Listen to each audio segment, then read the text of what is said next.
ආයුබෝවන්. ඉතින් කොහොමද ඔයාලට? අදත් මගේ වීඩියෝ එකත් එක්ක එකතු වෙන ඔයාලව ගොඩක් ආදරයෙන් පිළිගන්නවා. ඉතින් ආදරණීය යාළුවන්ට channel එක subscribe කරලම වීඩියෝ එකත් එක්ක එකතු වෙන්න කියලා ආදරයෙන් මතක් කරනවා. ඉතින් මුලින්ම මිදුල පිපිලා තිබිච්ච මේ ලස්සන කුඩළු මල් ටික ඔයාලට පෙන්නුවට අද වීඩියෝ එක මල් ගැන නම් නෙවෙයි. ඉතින් අපේ අම්මා පුංචියට කරගෙන යන එළවලු වගාව ඔයාලට අද මේ වීඩියෝ එකෙන් පෙන්වන්න ඕනි කියලා හිතුණා. එහෙනම් අපි යමු අද වීඩියෝ එකට.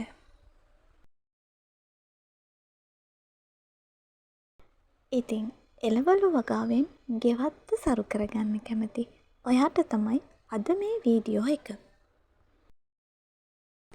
ඉතින් මල් වලින් අපේ ගෙවත්ත හැඩ කරගන්නවා වගේම එළවලු වලින් අපේ ගෙවත්ත සරුසාර කරගන්න පුළුවන් නම් ඒක මානසික නිදහසට සතුටට වගේම මේ කාලේ හැටියට අපේ පර්ස් එකට ගොඩක් ලාභදායී වෙනවා.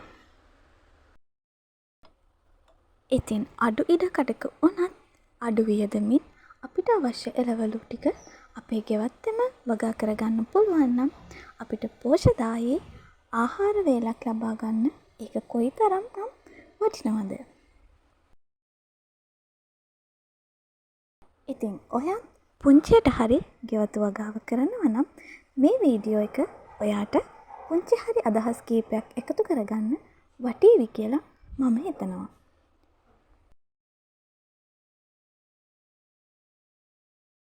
ඉතින් ගෙවතු වගාව පටන් ගන්න ඔයාට මහා ලොකුවට දේවල් හිතන්න ඕන වෙන්නේ නැහැ. ඉතින් ඔයාට තියෙන්නේ කුඩා ඉඩක් නම් මේ වගේ බඳුන්ගත ක්‍රමය යොදා ගන්න එක තමයි වඩාත් සුදුසු වෙන්නේ. ඉතින් ඒ වෙනුවෙන්ම අපිට මුදල් වියදම් කරලා වගා බඳුන් මිලදී ගන්නම අවශ්‍ය වෙන්නේ නැහැ.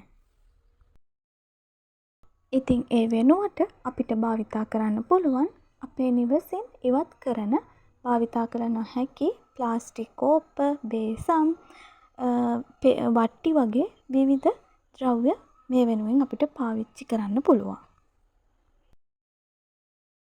ඒ වගේම අපිට ප්ලාස්ටික් බඳුන් වැඩි මුදලක් දීලා කඩෙන් මිලදී ගන්නවට වඩා වගා කරන්නම පාවිච්චි කරන පොලිතීන් කවර වගේ දේවල් මේ වගා කරන්න යොදා ගන්න පුළුවන්.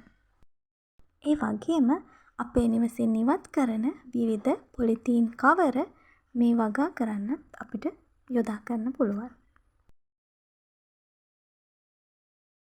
ඉතින් ඒ විදියට අපිට ගෙවතු වගාව මුලින්ම පටන් ගන්න කෙනෙකුට ඉතා පහසුවෙන් වගා කරගන්න පුළුවන් වගේම කෙටි කාලීනව ඵලදාව ලැබෙන භෝග කීපයක් මුලින්ම හිතුවල බලලා ඔයාලට වගා කරන්න කැමැත්ත ඇති කරගන්න පුළුවන්.